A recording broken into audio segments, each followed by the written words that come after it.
যতদিন বেঁচে থাকবেন ততদিন নামাজের শেষ বৈঠকে এই দোয়াটা কখনো ছাড়বেন না। এই দোয়াটা এত পাওয়ারফুল, আমরা তো সবসময় জন্য নামাজের ভিতরে আপনার হয়তো দুরূদ শরীফ, দোয়া মাসুরা এগুলো পড়ি, কিন্তু এই একটা আমল নবী করিম সাল্লাল্লাহু আলাইহি ওয়াসাল্লাম শিখিয়ে দিয়ে গেছে যে খবরদার তোমরা সালাম ফেরানোর আগে এই দোয়াটা পাঠ করে এরপরে সালাম ফেরাবো। যতক্ষণ পর্যন্ত এই দোয়াটা পাঠ না করবা ততক্ষণ পর্যন্ত সালাম ফেরাবো না। এই দোয়ার ভিতরে কি ফজিলত আছে আসলে এই সম্পর্কে আমাদের এই দোয়ার ভিতরে 4টা ফজিলত আছে। কয়টা বলবো? 4টা ফজিলত আছে। 1 নম্বরে, আপনি যদি এই দোয়াটা পাঠ করেন আল্লাহ তাআলা আপনাকে জাহান্নাম থেকে মুক্তি দিয়ে দিবেন। সুবহানাল্লাহ পড়বেন না? সুবহানাল্লাহ পড়েন। 2 নম্বরে, আল্লাহ তাআলা কবরের আযাব থেকে আপনাকে মুক্তি দিয়ে দিবেন। 3 নম্বরে, আপনার যে মৃত্যুটা হবে সেই মৃত্যুটা ঈমানের হালাতে হবে। এবং 4 নম্বর এবং সর্বশেষ দিলাসাটা হলো দাজ্জালের ফিতনা থেকে আল্লাহ তাআলা আপনাকে বাঁচিয়ে দিবেন।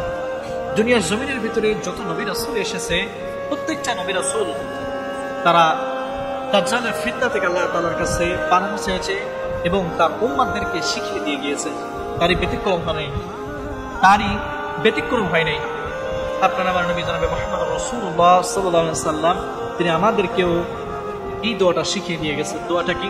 আল্লাহুম্মা ইন্নী আউযু বিকা মিন আযাবি জাহান্নাম, হে আল্লাহ তুমি আমাকে জাহান্নাম থেকে মুক্তি দাও। ওয়া মিন আযাবিল কবর, এবং কবরের আযাব থেকে তুমি আমাদেরকে মুক্তি দাও। ওয়া মিন ফিতনাতি মাহইয়া ওয়াল মামাত, জীবন এবং মৃত্যুর ফিতনা থেকে তুমি আমাদেরকে রক্ষা করো, হেফাজত করো। কত সুন্দর কথা দেখেন, জীবন এবং মৃত্যুর ফিতনা। 4 নম্বরে কি বলে গেলেন? ওয়া মিন শাররি ফিতনাতি মাসিহুদ দাজ্জাল, যে দাজ্জালের যে ফিতনা রয়েছে এই ফিতনা থেকে আল্লাহ তাআলার কাছে পানাহ চাও। দাজ্জালের ফিতনা থেকে আল্লাহ তুমি আমাদেরকে হেফাজত করো। কত সুন্দর কথা, যে জাহান্নামের আযাব থেকে তুমি রক্ষা করো, কবরের আযাব থেকে রক্ষা করো, এবং জীবন এবং মৃত্যুর ফিতনা থেকে আমাদেরকে হেফাজত করো। 4 নম্বরে কি? দাজ্জালের ফিতনা থেকে আমাদেরকে হেফাজত করো। কত সুন্দর দোয়া।